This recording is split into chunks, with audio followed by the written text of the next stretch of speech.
এজন্য দোস্ত, যে যাই করছো করো বাবা, অসুবিধা নাই, কোনো সমস্যা নেই। 8টা 9টাই বাজবে, 9টা 10টা বাইজা যাবে। একদিন তুমি আমি সব এই পৃথিবীর অনেক হাসি কান্না, অনেক প্ল্যান প্রোগ্রাম পরিকল্পনা, অনেক স্বপ্ন, অনেক ইচ্ছা আকাঙ্ক্ষা, এগুলাকে দুনিয়াতে রেখেই তুমি আমি আস্তে আস্তে ধীরে ধীরে সময়ের ব্যবধানে কবরে চলে যাও। কবরে চলে যাব। আমার মৃত্যু কিংবা আপনার মৃত্যু, কারো মৃত্যুতেই, নেককার মৃত্যু কিংবা নাফরমান মৃত্যু, কারো মৃত্যুতেই সূর্য চন্দ্রের গতি থামে না। রাসূলুল্লাহ সাল্লাল্লাহু আলাইহি সাল্লাম বলছেন, হাদিসের মধ্যে আছে, নবীজির একজন সন্তান হযরত ইব্রাহিম রাদিয়াল্লাহু তাআলা আনহু, নবীজির সন্তান ইন্তেকাল করছিলেন। তো সেদিন চন্দ্রগ্রহণ লাগছে, চন্দ্রগ্রহণ হয়েছিল। তো সাহাবারা কেউ কেউ মন্তব্য বা কেউ কেউ বলছে নিশ্চয় নবীজির সন্তানের বিরহে চন্দ্রগ্রহণ লাগছে। তখন আল্লাহর নবী সাল্লাল্লাহু আলাইহি ওয়াসাল্লাম তৎক্ষণাৎ সাহাবায়ে কেরামকে মসজিদের মধ্যে জমা করে, দেখেন অনেক ছেলে এখনো মোবাইল ধরে রাখছে, দেখ, আহা, যাও বাবা বাইরে যাও, বাইরে যাও, আব্বা ঘুরে দাঁড়াইছো কেন, বাইরে হয়ে যাও, একবারে বের হয়ে গেলেই হলো, অসুবিধা কি? এখানে ভোটের কোনো বিষয় নাই। জি, অতএব বলতেছে রাসূলুল্লাহ সাল্লাল্লাহু আলাইহি ওয়াসাল্লাম তখন সাহাবায়ে কেরামকে মসজিদে নববীতে ডাকছে। ডাইকা নবীজি খুতবা দিয়া বলছে যে আল্লাহর কসম সাহাবারা শুনো, নিশ্চয়ই কারো মৃত্যুতে সূর্যগ্রহণ কিংবা চন্দ্রগ্রহণ হয় না, হয় না, বরং সেটা আল্লাহ তাআলার কুদরতি নিজাম। আল্লাহ তাআলার কুদরতি নিজাম, সবকিছু আল্লাহ তাআলা তার ধারাবাহিক নিজামে আল্লাহ তাআলাই চালাচ্ছে। এজন্য আজকে আমার প্রথম কথা এটা যে কবরবাসীদের মাগফিরাত কামনায় মাহফিল। ধরে নেন কবরবাসীদের কথা মনে পড়েন, ওনাদেরও অনেক স্বপ্ন আকাঙ্ক্ষা পরিকল্পনা ছিল। ব্যস্ততম এই দুনিয়ায় ওনারাও, আমার আব্বারে আমি যতদিন বুঝছিল, আমার আব্বারে আমি যতদিন দেখছি, আমার আব্বা ফজরের নামাজের পর থেকে রাত 10টা পর্যন্ত আব্বাকে দেখতাম। এক নম্বরে উনি মানুষের বাসায় বাসায় কুমিল্লা শহরে একটা সাইকেল দিয়া প্রাইভেট পড়াইতো, এই বাচ্চাদেরকে কোরআন শরীফ শিখাইতো। আমার আব্বা আলেম ছিলেন, 5 ওয়াক্ত নামাজ মসজিদে ইমামতি করতেন, আর একটা প্রাইমারি স্কুলে মাস্টারি করতেন। এই 3টা কাজ ছিল আব্বার মূল, মসজিদের 5 ওয়াক্তের ইমাম, আর প্রাইমারি স্কুলের মাস্টারি করতেন, আর মানুষের বাসায় বাসায় প্রাইভেট পড়াইতো তখনকার সময়। তো আমার মনে আছে আব্বার এই সারাটা বছর দেখতাম কথা একটাই বেশি কইতো, আব্বা সময় নাই, আমার সময় নাই। যেটা কইতাম মায় কইতো সময় নাই, সময় নাই, সবকিছুই তাড়াহুড়া, সময় নাই বাবা। ডাক্তার দেখাইতে গেছে, ডাক্তার সাহেবের কাছে আগেই দেখা করেন, ডাক্তার সাহেব আমার সময়, আমার নামাজ, আমার জামাতের টাইম হয়ে গেছে, আমার জামাতের টাইম হয়ে গেছে। এই যার হাতে 1 মিনিট সময় নাই, ব্যস্ততম মানুষটা, সেই 2015 সালের আগস্ট মাসে তিনি কবরে চলে গেছেন। আব্বা আজ তো পৃথিবীতে সময় আছে, আমার আব্বা তো নাই, আমার বাবা তো নাই। এজন্য দোস্ত, তোমারে আমারে রাইখা কবরে দিয়া সময় তার সময়ের গতিতেই চলবে, সময় তার সময়ের গতিতেই চলবে। আবার আমাদের সামনে মহান আল্লাহ পাক রব্বুল আলামিন মাহে রমজান আবারও আমাদের সামনে এনে দিয়েছেন, আবারও সামনে নিয়ে আসছেন। আল্লাহ যেন বলে, বান্দা ঘুরে ঘুরে বিভিন্ন আঙ্গিকে আমি চেয়েছি, বান্দা মূল টার্গেট আমার, কখনো শবে বরাত দিলাম, কখনো রমজান দিলাম, শবে কদর দিলাম, ইতিকাফ করতে বললাম, মুহররমে আশুরা দিলাম, জিলহজ মাসের নফল রোজা রাখার সময়গুলো দিলাম। এরপরে সারা বছর আমি আল্লাহ তাআলা প্রতিদিন শেষ রাত্রে আমি আল্লাহ তাআলা, বান্দা তোমাকে ডাকলাম। প্রত্যেক শেষ রাতে আমি গুনাহ মাফ করার জন্য আমি ডাকি, শবে বরাতে গুনাহ মাফ করার জন্য আমি ডাকি, জুমার রাত্রে আমি গুনাহ মাফ করার জন্য আমি ডাকি, মুহররমে আশুরাকে কেন্দ্র করে গুনাহ মাফ করার জন্য আমি আল্লাহ ডাকি। রমজানের প্রতি সেকেন্ড ওয়ালিল্লাহি উতাকাউ মিনান নার, আল্লাহর জন্য আল্লাহ তাআলা প্রত্যেক রাত্রিতে কোটি কোটি বান্দার গুনাহ মাফ করে। আল্লাহ বলেন, এভাবে বারবার চেষ্টা করেছি বান্দা, কখনো রাত দিয়েছি, কখনো দিন দিছি, কখনো মাস দিয়েছি, কখনো 10 দিন দিছি, ওয়ালায়ালিন আশর, কখনো সপ্তাহ দিয়েছি, কখনো ঘন্টা দিয়েছি, কখনো স্থান দিয়েছি কাবা, কখনো দিয়েছি আরাফা, কখনো দিয়েছি মিনা, কখনো দিয়েছি মদিনার রওজা। চারিদিক দিয়ে তোমারে চেষ্টা করছি জাহান্নাম থেকে বাঁচাইতে, জান্নাত দিতে, কিন্তু তুমি নাফরমান, কোনোভাবেই আমি আল্লাহরে পাত্তা দিলাম না। তোমার নারী দেখা শেষ হলো না, তোমার সুদে শেষ হয় না, কিস্তি শেষ হয় না, তোমার দোকানদারি শেষ হয় না, তোমার সংসারের চাহিদাই শেষ হয় না, তোমার লজ্জাস্থানের চাহিদাই শেষ হয় না, তোমার অসভ্যতার নোংরামি শেষ হয় না। হায় নাফরমান, একদিন শেষ হবে, সেদিন যেদিন তোর মুখের উপরে কবরের মাটি ফেলবে। দুনিয়া তোকে একদিন মাটি মারবে, মাটি। তোর নাতি তোকে একদিন মাটি মারবে, কবরের মাটি ছুড়বে। আল্লাহ নবী সাল্লাল্লাহু আলাইহি সাল্লাম বলছেন, লা ইয়ামলা আফাহু ইল্লা তুরাব। আল্লাহ তাআলা বলছে, দুনিয়া লুভির মুখ পূর্ণ হবে না কোনোদিন মাটি ছাড়া, মাটি। ওর মুখে মাটি মারবা, কবরের মাটি, কবরের মাটি। এই জন্য একটা ছেলে, একটা বাবা, একজন মা, একজন বোন, প্রত্যেকেই এই চূড়ান্ত টাইমার আর মাত্র অল্প কয়েকটা দিন। সারা পৃথিবীর মোমেনের ইন্তেজার মাহে রমজান। এই মুহূর্তে যাদের আখিরাত দরকার, শুধু ভাত খাবে আর পেশাব করবে, পায়খানা করবে, আর ঘুম যাবে, ঘুমের তুইটা আবার লাফাবে। এইটা কোনো মানুষের বাচ্চা বলে না। এটা মানুষের বাচ্চা হলেও তার শিক্ষা আছে, দীক্ষা আছে, আদব আছে, আখলাক আছে, চাল চলন শেখানোর বিষয় আছে, সবকিছু ভিন্নতা। ওয়ালাকাদ কাররামনা বানি আদম। আল্লাহ তাআলা বলেন, আমি আদম সন্তানকে আমার সমস্ত সৃষ্টির উপরে সম্মানিত করেছি। ওদের সকল সৃষ্টির চাইতে ভিন্ন। মানুষকে গরু ছাগলের মতো না, বরং মানুষ ভিন্নতা আছে।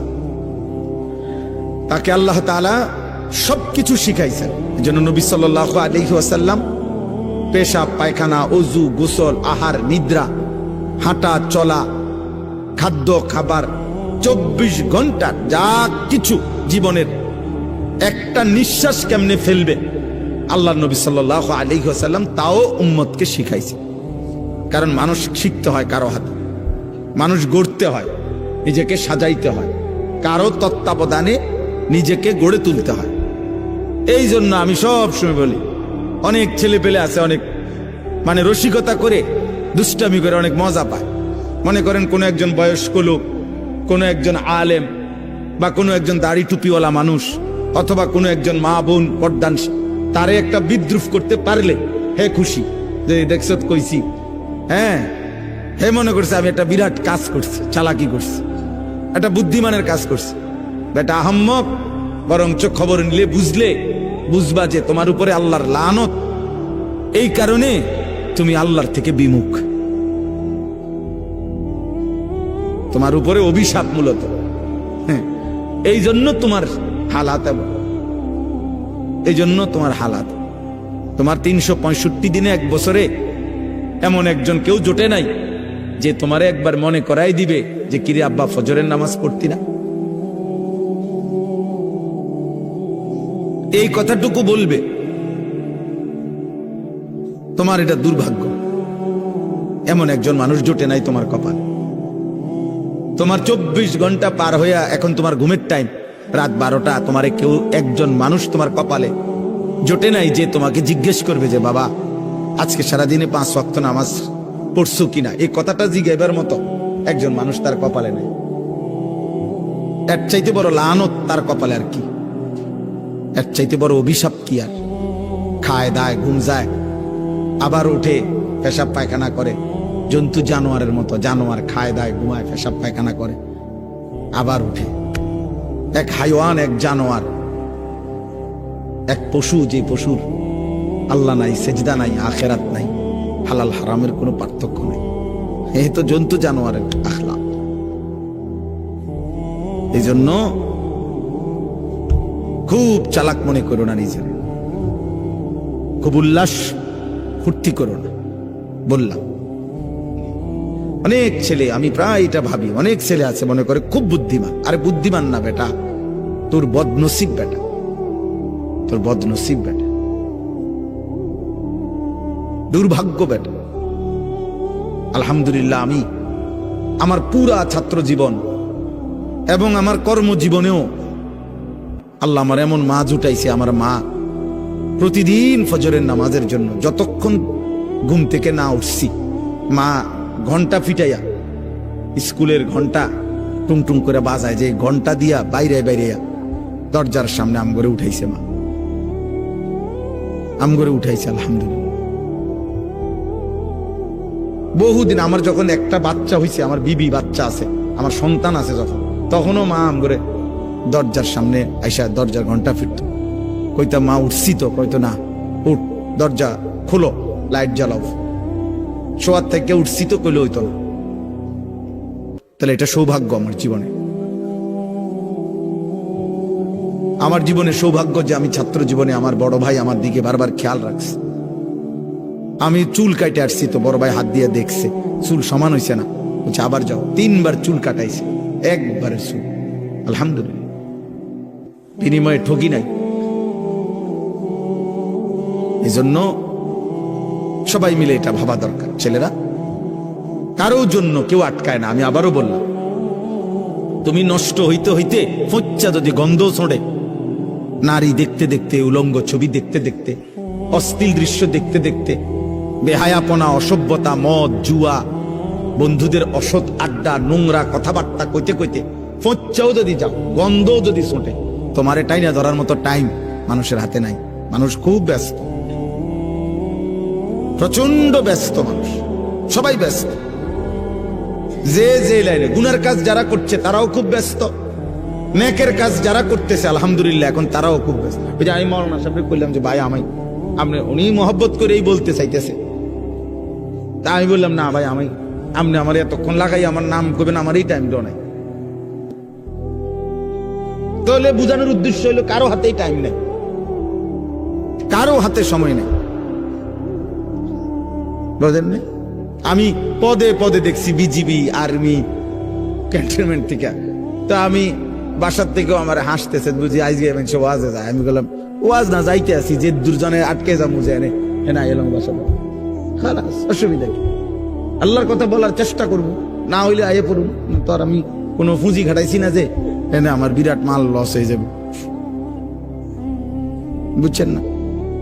গতকালকে রাত্রে টাঙ্গাইল থেকে আসছি, তখন জায়গায় জায়গায় আর্মি গাড়ি চেক করছে, ব্যাগ চেক করছে, সব চেক করছে, আবার সালামও দিছে, দোয়াও চাইছে, চেকও করছে। ঠিক আছে ভাই,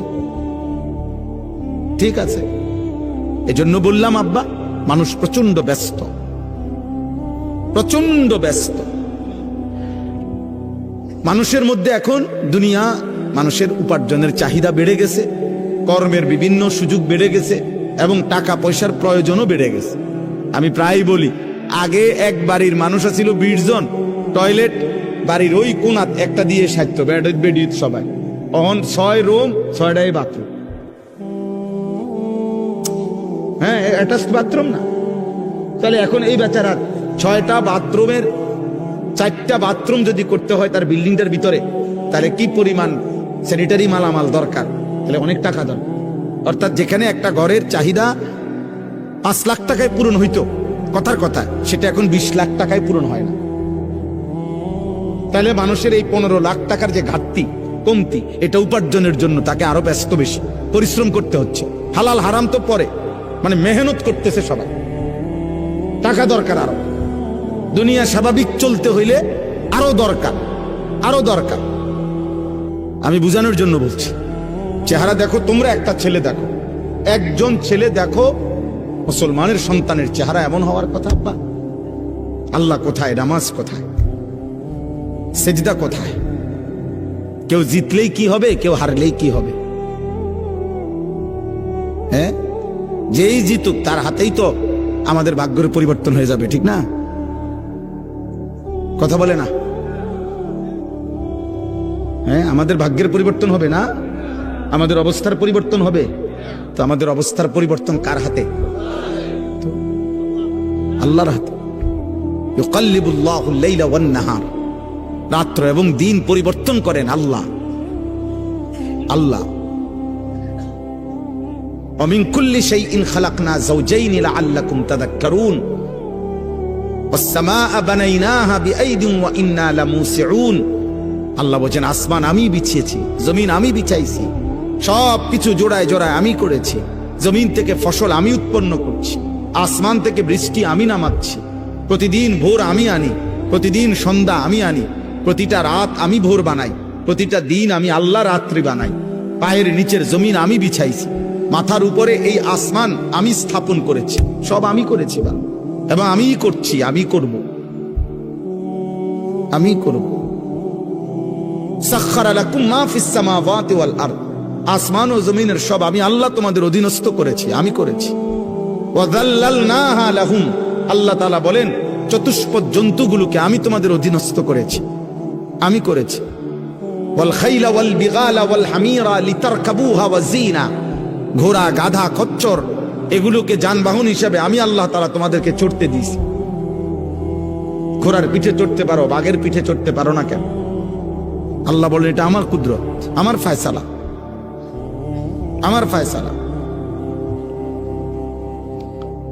আমাদের প্রত্যেকের উচিত, আমার কাছে একটা কিতাব আছে ছোট্ট, ওই কিতাবের মধ্যে লিখছেন আরবের একজন বিখ্যাত লেখক, তিনি বলছেন যে হে আল্লাহর বান্দা, দুইটা জিনিস এক মুহূর্তের জন্য ভুলো না।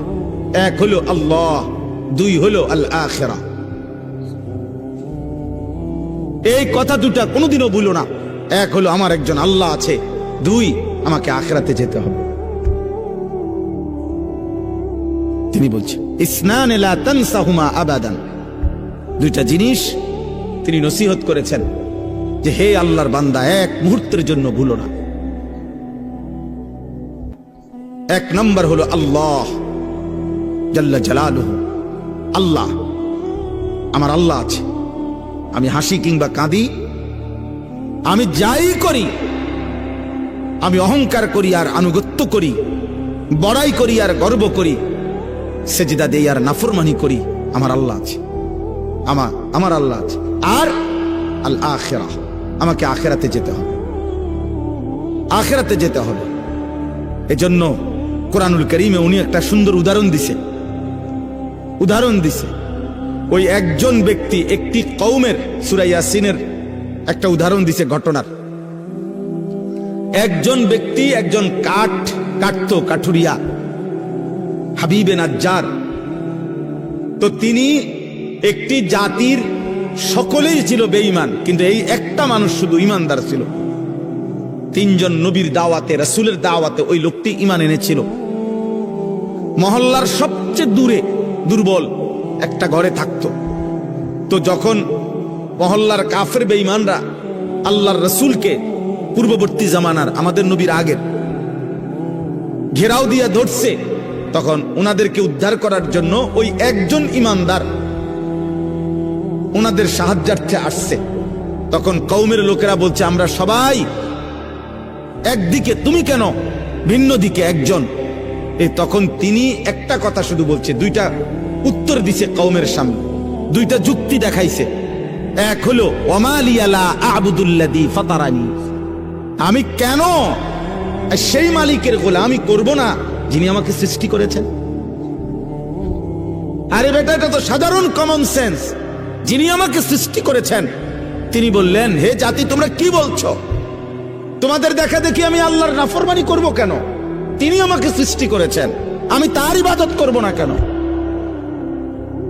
আর কি ইলাইহি তুরজাউন। দ্বিতীয় হলো, আমি তো এটাও জানি আমাকে তো তার কাছেই ফিরতে হবে আখিরাতে। তাহলে আমি আল্লাহকে ভুলবো কেমনে? তিনি না আমাকে সৃষ্টি করেছেন। আমি আখিরাতকে ভুলবো কেমনে? আমাকে না সেখানে যেতে হবে। কি চমৎকার উদাহরণ দেখ শুনি। ওই ছোট্ট একটা বই আছে না, ইলা শাবাব, গাড়িতে এই বইটা আছে। হ্যাঁ, এজন্য দোস্ত, যে যাই করছো করো বাবা, অসুবিধা নাই।